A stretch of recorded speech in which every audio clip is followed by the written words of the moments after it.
Hey y'all. Um, bring it a little bit closer. Um, the one we're gonna talk about, this woman has went to trial. They have found her guilty of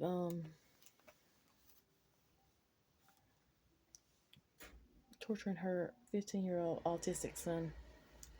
Um, and this one is coming from CBS News. It says Michigan woman charged in teen son's death um in her trial. A Michigan woman was bound over for trial Wednesday on charges of murder and child abuse and the death of her malnourished 15-year-old son. Shanda Vander Ark, 43, of Norton Shores, Michigan, is intentionally torturing her own child. Muskegon County District Judge Maria Lupes said in her ruling, his physical state is appalling. That child, Timothy Ferguson, weighed just 69 pounds when he was found dead in July. The Muskegon Chronicle reported a medical examiner determined that the boy died from malnourishment and hypothermia. Prosecutors revealed text messages that Van Ark sent to her oldest son, 20-year-old Paul Ferguson, instructing him to taunt his younger brother with a frozen pizza roll, to pour hot sauce on his younger brother's genitals, and Paul Ferguson wouldn't do the latter. The woman and Paul Ferguson also allegedly um, subjected Timothy Ferguson to ice baths, restrained him with shackles and zip ties, and starved him for a month. Paul Ferguson spoke of giving the younger brother an ice bath the day before his death, leaving him in the tub for almost 4 hours.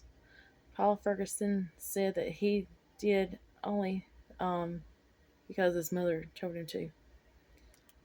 Pictures of Timothy uh, Ferguson's lifeless body shown in court showed bruises and his ribs nearly visible through his skin. Timothy Ferguson, um, the boy that they found dead, had some mental disabilities and was instead being homeschooled, prosecutors have said. And Vander Ark was found competent to stand trial last month. His mother, yeah, that's some use. Mm, hmm, yeah, they ain't no word. But there's not the word for her. Um, Hold on one second. His brother, Paul Ferguson, faces one count of first-degree child abuse in his brother's death. There will be sentencing on this. I think it's January 29th. Um, but yeah, I'll be back when they sentence her. Um, this is so shocking that you have a special needs child and you're willing to do this to him.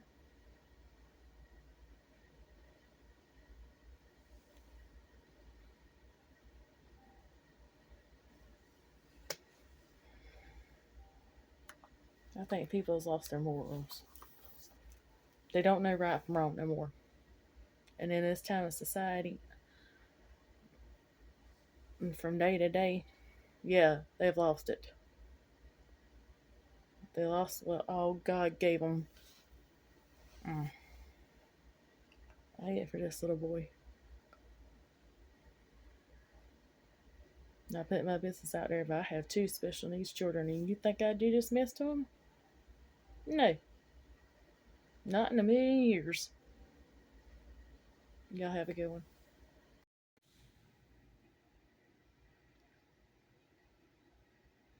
Accusation of child abuse out of Muskegon County.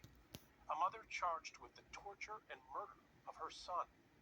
News 8's Byron Tollefson has been following this case all night, and he joins us with the disturbing details. That's right, Brian. The Muskegon County prosecutor has handled plenty of these cases, but he says this is one of the most shocking. I've been at this job for over 20 years, and the things that walk through this door on a day in and day out basis are horrific and traumatic.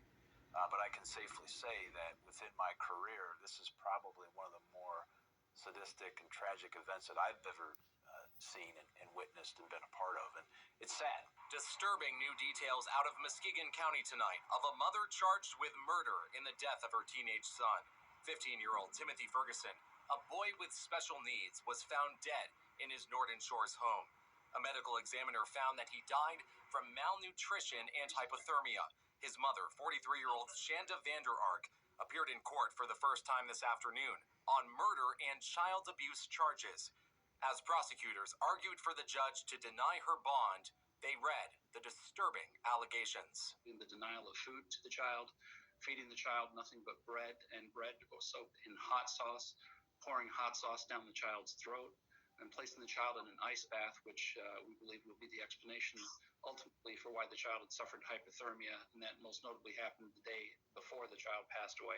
The judge ultimately denied her bond, leaving Vander Ark in a Muskegon County jail tonight. This court has grave concerns not only about the safety and well-being of the community, but also regarding the ability of the defendant to flee. The county public defender, Fred Johnson, says that while these allegations are horrific, she should have been released.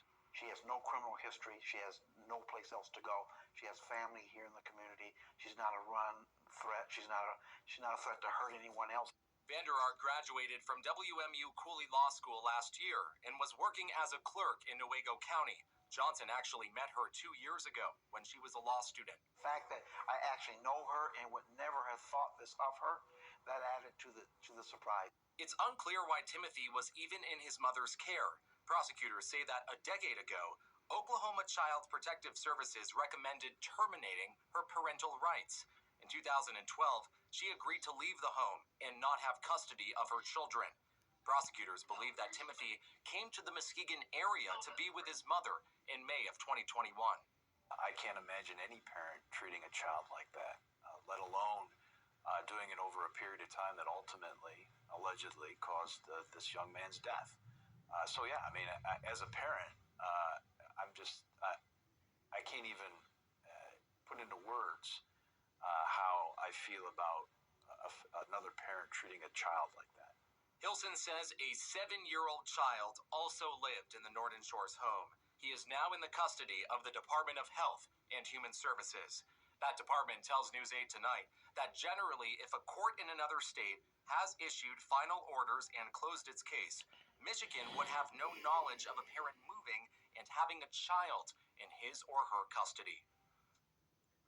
I called Timothy's biological father today. He did not want to comment. She is due back in court in about 3 weeks, but the public defender tells me there may be a mental health evaluation before that, which could delay the process.